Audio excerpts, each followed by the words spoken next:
తాజాగా జరిగిన ఓ ఇంటర్వ్యూలో దిమ్మ తిరిగే విషయం బయటపెట్టింది మంచులక్ష్మి. తాను ముంబైలో రామ్ చరణ్ ఇంట్లో చాలా రోజులు ఉన్నానని చెప్పింది. టాలీవుడ్లో మంచు మోహన్ బాబు కూతురు నటి మంచు లక్ష్మికి సపరేట్ ఇమేజ్ ఉంటుంది. తనదైన కట్టుబొట్టు, మాట తీరుతో నిత్యం జనాల్లో హాట్ టాపిక్ అయ్యే మంచువారమ్మాయి ఈ మధ్య కాలంలో మరీ ఓపెన్ అవుతోంది. జనాన్ని ఆకర్షించే ఫోటోషూట్స్ చేయడమే కాక పలు సీక్రెట్ విషయాలు బయటపెడుతోంది.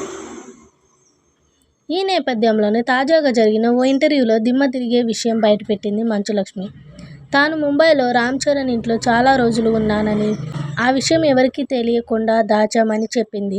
నేను నీ ఇంట్లో ఉంటున్నానన్న విషయం ఎవరికీ చెప్పొద్దని రామ్ చరణ్తో కూడా మాట తీసుకున్నట్లు మంచులక్ష్మి తెలిపింది. అయితే చెర్రీ ఇంట్లో ఉండే విషయాన్ని దాచడం వెనుక బలమైన కారణం ఉందట. ఈ విషయం బయటకు తెలిస్తే మీరు చరణ్ ఇంట్లో ఉంటున్నారు కదా, మీకు పనిచేయాల్సిన అవసరం ఏంటి అంటారు. అందుకే నేను ఈ విషయాన్ని సీక్రెట్గా దాచిపెట్టా అని మంచులక్ష్మి చెప్పుకొచ్చింది.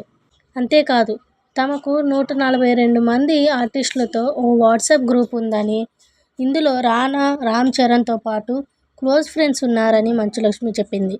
ఈ గ్రూప్లో తమ చిత్రాల టీజర్స్, ట్రైలర్స్ పోస్ట్ చేస్తుంటారట. గ్రూప్లో ఉన్న ప్రతి ఒక్కరూ వాటిని తమ పర్సనల్ సోషల్ మీడియా అకౌంట్స్లో షేర్ చేస్తారట. ఇలా అన్ని సినిమాలకు ప్రమోషన్ చేసుకుంటారట. నిర్మాతగా, ఆర్టిస్టుగా పలు సినిమాల్లో నటించిన మంచులక్ష్మి ఇప్పుడు సోషల్ మీడియాను గట్టిగా వాడుకుంటున్న సంగతి తెలిసిందే. ఎప్పటికప్పుడు నెటిజన్లతో టచ్లో ఉంటున్న ఆమెకు టాలీవుడ్లో ఆశించినంత గుర్తింపు అయితే రాలేదు. అయినప్పటికీ వెనకడుగేయకుండా సినిమాలు చేస్తోంది ఈ స్టార్ కిడ్. చాలా రోజుల పాటు అమెరికాలోనే ఉన్న మంచులక్ష్మి 2011లో తెలుగు ఫిలిం ఇండస్ట్రీలో అనగనగా ఓ ధీరుడు మూవీతో అరంగేట్రం చేసింది. ఆ తర్వాత పలు సినిమాలు, వెబ్ సిరీస్లో నటిస్తూ వచ్చింది. రీసెంట్గా ఆదిపర్వం అనే సినిమాలో నటించింది.